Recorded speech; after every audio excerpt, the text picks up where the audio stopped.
You've been asked to stand up and give a presentation at work, and now the sweat starts rolling down your back because public speaking is just not your thing. Here's the reality. Every single one of us, if you're a leader or professional, you can learn how to speak like a leader. Head to speakwithpeople.com/speak like a leader and check out our training course that will help you not only learn how to speak like a leader, but to speak with confidence and in a captivating way. So the next time you're asked to speak in front of your team, you'll absolutely crush it. Welcome to the Speak with People podcast. My name is Jason Raitz. I'll be your host, and this podcast exists to help you improve your communication skills. Whether you communicate one-on-one, to a team, from a stage, or from behind a screen, we know that when we improve our communication skills as leaders, it exponentially changes everything. It improves our relationships, it improves our leadership skills, and it improves our business skills. So let's get ready to dive into this next episode. Pat Conroy says the most powerful words are "tell me a story." I don't know if that resonates with you. I loved hearing stories when I was a kid. Oh my goodness. And I loved telling stories to my kids when they were kids. 4 out of 5 of them are not so much in that category anymore. But my kids grew up listening to my stories. They traveled with me as I spoke at student camps and student conferences, and they would hear all of my stories. And it was one of the best things ever to tell those stories in front of all those hundreds, sometimes thousands of kids, and then later over meals, have the conversations with my kids just about those stories. And so I love that those stories have been lodged inside of my kids' hearts and their lives. Back in the fall of 2023, we did a series on the Speak with People podcast called How to Tell a Really Good Story. How to Tell a Really Good Story.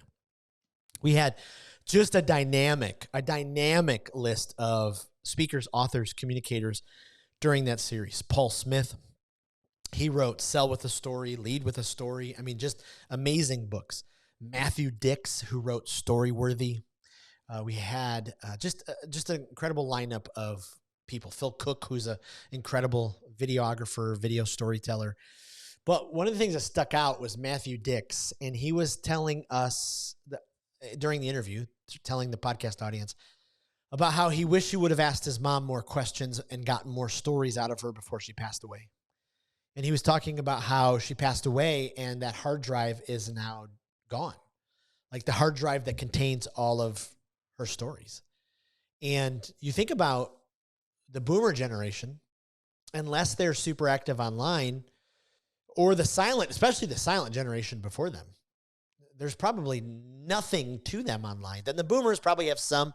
Gen X, there's more. I mean, millennials are going to have a whole lot more. Gen Z is going to have a ton. But it was just a great reminder to talk to your family members and get every story that you possibly can.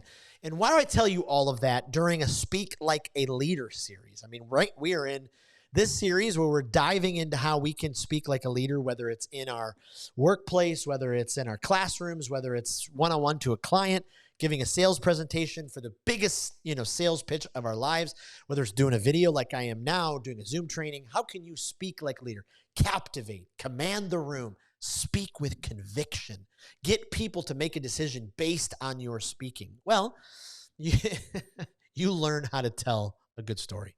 I mean, that's really what it does. You tell stories that matter.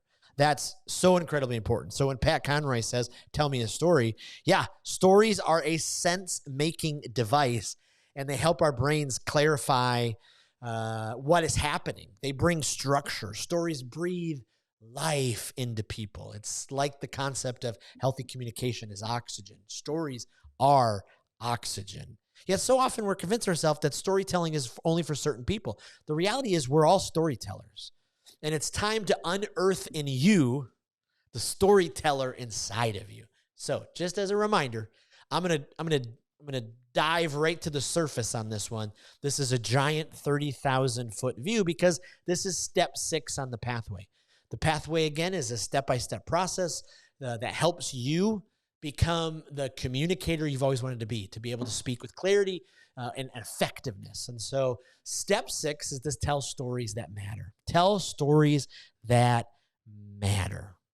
Donald Miller, who wrote Story Brand. He says the human brain longs for story.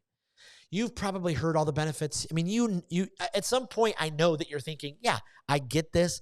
But the problem is so many of us tell stories the wrong way. We blunder our way through. We ruin the surprises. On top of that, the stories are not necessarily in sync with the focus of the talk, the speech, or presentation. And honestly, on top of that, most storytellers are the hero of their own story. Story matters because a story is powerful for what it does for the brain.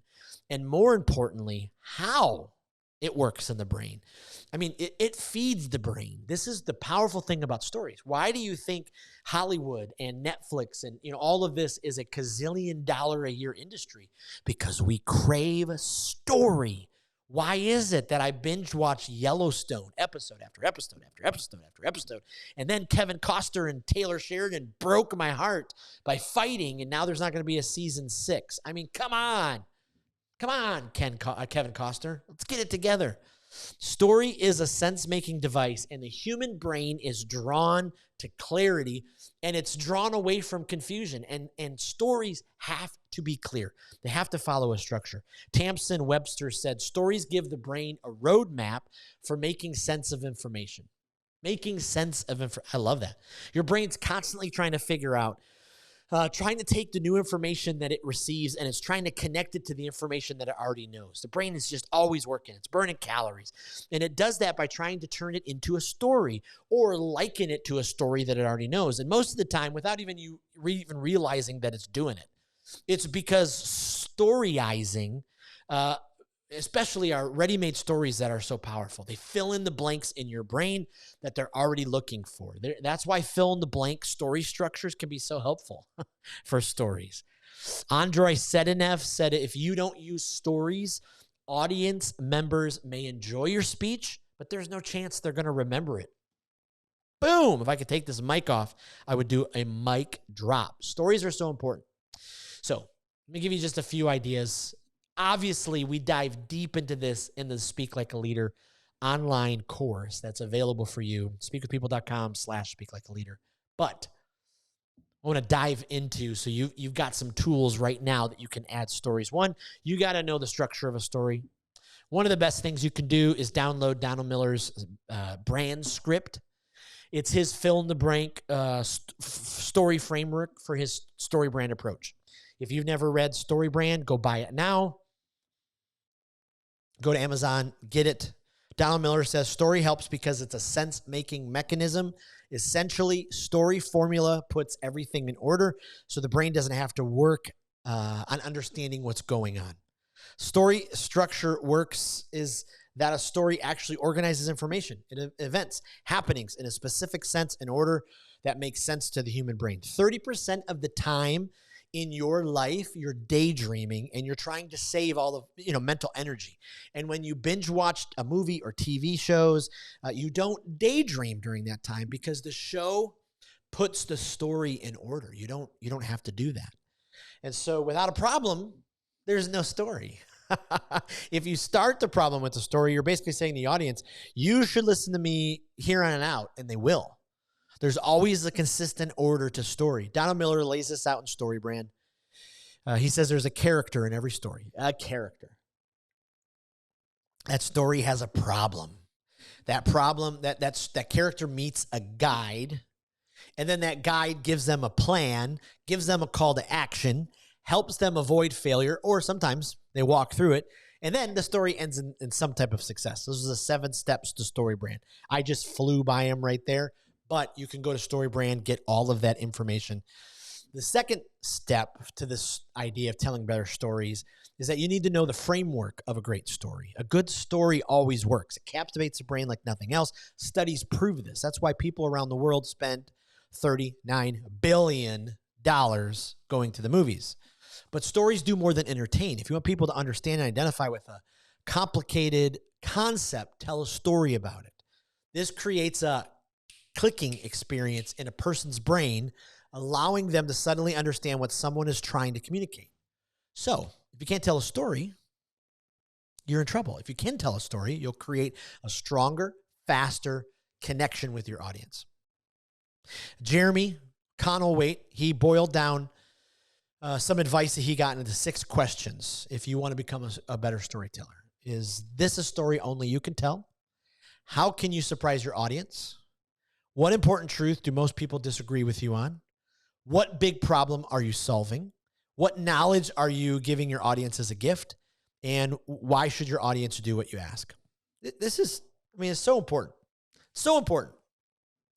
Those questions alone are just money. Brendan Bouchard, great online thinker. He says we all have a life story and a message that can inspire others to live a better life or run a better business. Why not use that story and message to serve others and grow a real business doing it? Right? Absolutely. So you got to understand the framework of a great story. For me, the framework starts with a hook. You got to have a hook. You got to have a hook. And the hook is not, you're going to love this story. Never say that, please. This is a funny story. Never say that. You're not going to believe this. Never say that. Just go into the story. Just go into the story. I tell a story. I'll tell you part of it right now. Growing up as a kid, my best friend Rob was the only house on the block with 2 floors. I know that seems crazy nowadays, but everybody else had 1 floor, and he had 2 bathrooms. That was insane. So right off the bat, I'm talking about my best friend Rob. I'm talking about the craziness of my childhood, and I'm doing what I can to grab their attention because I'm starting to get them thinking through, okay, what was their childhood best friend like? Then the next part of the story, I'll say something like, every day after school, we'd get on our skateboards and we'd rush down the alley to Rob's house because Rob's mom would have homemade cookies ready for us, and yes, they were warm. Then we'd run upstairs and we'd flip on this new video game system that he got called Nintendo. And of course, my younger audiences are like, that was new at the time. And I'll say, we were playing Mario Brothers. And everyone's like, Mario Brothers. And then maybe I'll start whistling the Mario Brothers theme song and everybody's whistling it with me. So I'm just hooking them from the beginning. I'm just trying to bring them in. Maybe a stronger hook to the story was, when I was in 8th grade, I was at my best friend's house. We were playing Super Mario Brothers. We were just killing it in this game, eating his mom's homemade chocolate chip cookies, and we heard her scream at the top of her lungs. That's a pretty decent hook because that's what happened. Hey, friends, as you know, one of our core values to Speak with People is to be obsessed with your success. We wanted to present with you a couple of options to help you succeed. One of the absolute best ways to grow as a leader is to find a coach who will not only encourage you, but who will challenge you, inspire you, and pull out the greatness inside of you. Whether you're looking for a leadership coach, a communication coach, or a life coach, Speak with People has options for you. Make sure you check out speakwithpeople.com/coaching and let's schedule a discovery call today and pull out the greatness that you have. Now, the second part of the story is to build the stage, build the scene. And so that's what I'm doing with my story. I'm bringing you into Rob's house. I'm giving them the details. I'm creating some specific emotions. And then the third part is clarity. You got to cut out the details that don't matter. When I used to tell the story, I used to talk about the color of Rob's house, the kind of carpet that he had, this and that and this and that and this and that. I don't do all that anymore. Because the point of this story is we're upstairs playing a video game. We ran downstairs when his mom screamed, and we walked down to her ripping apart their vacuum cleaner. And she just kept screaming, my Chippy, my Chippy, my Chippy. Well, it turns out she tried to get all ninja-like, and she was cleaning out the bird cage. She opened up the door, put in the vacuum hose, and accidentally sucked up the bird when she went to reach for the phone. Audiences of all ages love this because I draw it out a little bit. I dive deep into it. Middle school kids, high school kids, financial advisors, lawyers, doesn't matter the room. They just think it's hilarious. So now I'm building empathy, which is another part of it. Whatever character you build, create empathy. Empathy is one of the most beautiful emotions you can feel as a human. So now we're building empathy for Chippy and Rob's mom because Chippy's alive. She pulls him out of the vacuum. He's covered in dirt and hair and toenails. all the disgusting stuff that are in vacuums. And now there's empathy. Next step is authenticity. You got to just you got to be you while you tell the story. You can't be anybody else. And then 6, you got to be dramatic. There's some things you can exaggerate. You can tell your expectations in a dramatic way. When I talk about pulling Chippy out of the vacuum, he's covered in Rob's grandma's toenail. I mean, I'm exaggerating that, but my audience, it's like, oh, like it leaves like a mark, you know? And then I talk about how she ran over to the kitchen sink and turned it on full blast, and Chippy's now wet, and she runs into the bathroom, and she puts on the hair dryer, and now he's got a bird fro, but he's still wet. So she runs into the kitchen, and she puts him in the microwave. And the whole audience is just like lunging with me. And then they go, oh, and then I'm like, no, I'm joking. That was a dramatic part. Then the last step, the last part of the story structure is value. You got to give them a call to action. So what in the world kind of action or value can I give people that just listen to a story of a bird getting sucked up in a vacuum? Well, I've used that in a lot of ways. I said, hey, maybe life has beat the living crap out of you. You ever feel like Chippy? You ever feel like you were safe in your home and then somebody made fun of you or somebody bullied you or somebody said something online and it just beat you up, you know? Or you thought you were like at the edge of life and you were, whatever it is, bring them value. Robert McKee said storytelling is the most powerful way to put ideas into the world today. Put them in. And then lastly, you just got to you got to know the keys to a great story. You got to establish the goal. You got to introduce the problem. You got to reveal a truth in the story. You got to define the change and describe the action. All these things happen in a good story. And I know that I just went through them so fast because this is a podcast episode and I just want to plant these seeds. So if you go to speakwithpeople.com/story, you can get more information.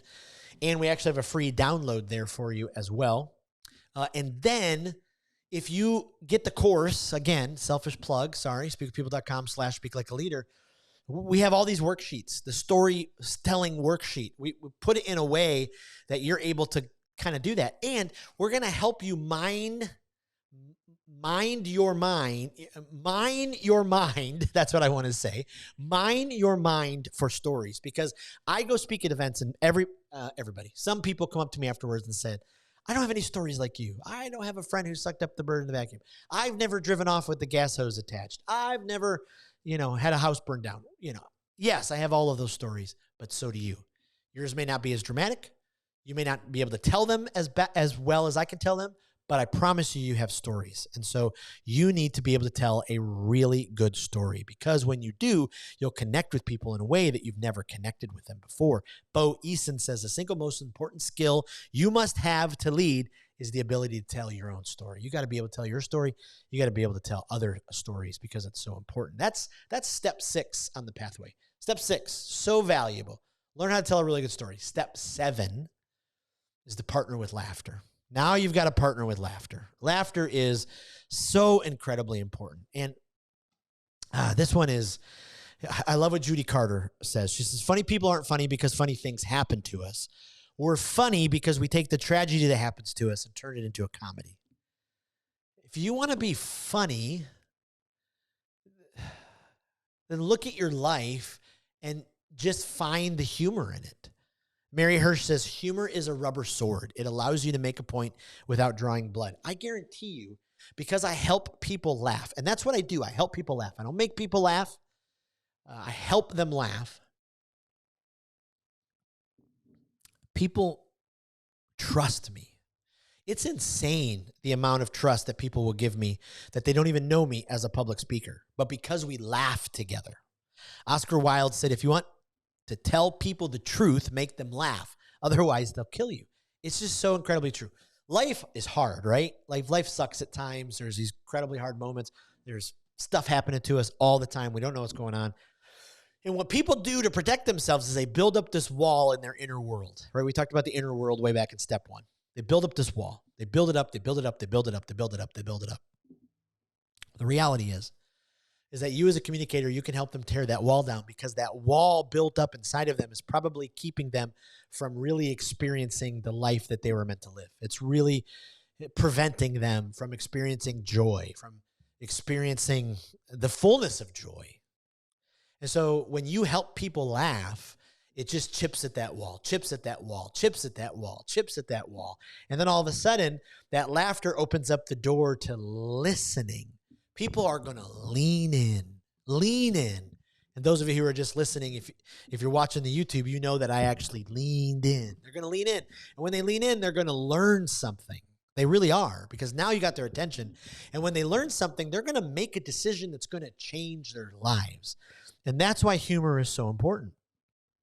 Henry Ward Beecher said, a person without a sense of humor is like a wagon without springs. It's jolted by every pebble on the road. So good. So good. Frank Clark says, I think the next best thing to solving a problem is finding some humor in it. You got to find some humor in it. John Maxwell says, if you want to get someone's attention, show that you can help. And that's what that's what you're doing with humor. That's what you're doing. So you're looking for the funny things. Listen, I'm not a joke teller. I'm really not. But in your presentations, you can put in jokes. Research them. Google is filled with jokes. It's absolutely filled with short one-liners that are just great. Find something like that, or find something that was memorable to you and tell that story, but tell it in the way that we just talked about with step 6. Steve Kerr, winning coach of the Warriors. He was on the Bulls. He was on the San Antonio Spurs. The guy's got more rings than, it's just credible. He says, joy is one of my daily values. So if you want to make people laugh, live with joy, experience joy. Do absolutely everything you can to be a person of joy and use it. Otherwise, people are going to avoid you. I hate to say it. I got to take a lot of energy to be around people who don't like to laugh. I'm just not the person that's going to say, you're not serious enough. I hate when people say that. Laughter is an unbelievable discipline. Laughter is an incredible habit. And for people that are like, well, you're not serious enough. Oh, I hate that. You're not serious enough because you're not living in a joyful way. Who wants to be around somebody that never laughs? So the best thing you can do in your presentation is get somebody laughing with you. Get the room laughing with you from the very beginning. Don't throw somebody under the bus. If somebody, made a mistake before you, don't throw them under the bus. You could do it with self-humor, bringing something about your childhood up. I a lot of times in my presentations, I'll show a picture of 5th grade Jason.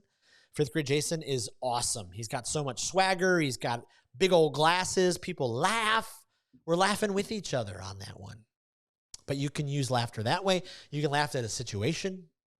Watch comedians. Watch how they just take real life, examples, and they, I have a whole Google Keep folder that I keep on my phone.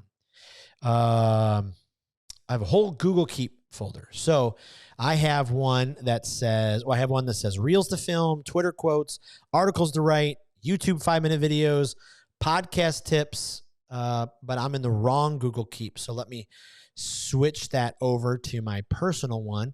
Now, my personal one, I have a whole folder that I just take notes on for humor stuff. I have this one called Things That I Hate, and hopefully I can, make them funny. But people who share a Facebook account with their spouse, that just drives me crazy. Whose birthday is it? Help us out. You're saying happy birthday to both of them. I think that's funny.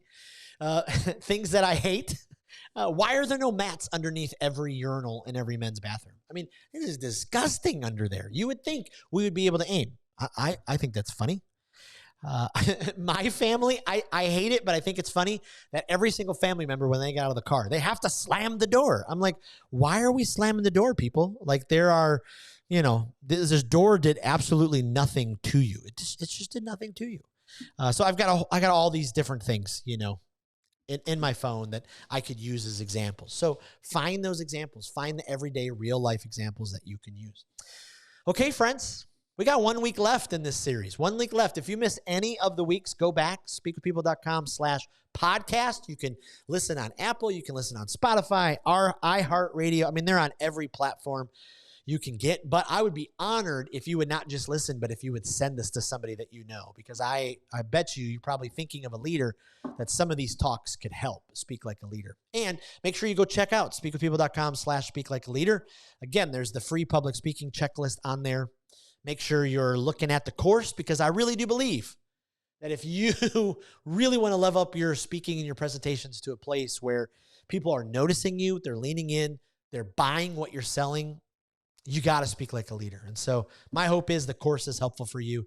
Check that out. Get it for you today. And I would love to walk you through that. Like always, email me, jason@speakwithpeople.com. Let me know an area that you're looking to improve in your communication skills, and I would love to try to help you. All right. We'll see you on the next episode for the very last week of the Speak Like a Leader. Well, thank you for joining us on another episode of the Speak with People podcast. We hope that you were encouraged. We hope that you were inspired and challenged to improve your communication skills. I want to thank you again for being a part of the Speak with People podcast community. Make sure you don't miss out on being a part of the Speak with People Facebook community group. Just head to Facebook, type in Speak with People, scroll down and join our community, because every single day we're encouraging each other. We're helping each other to improve our communication skills. Thanks again, and we'll see you in the next episode.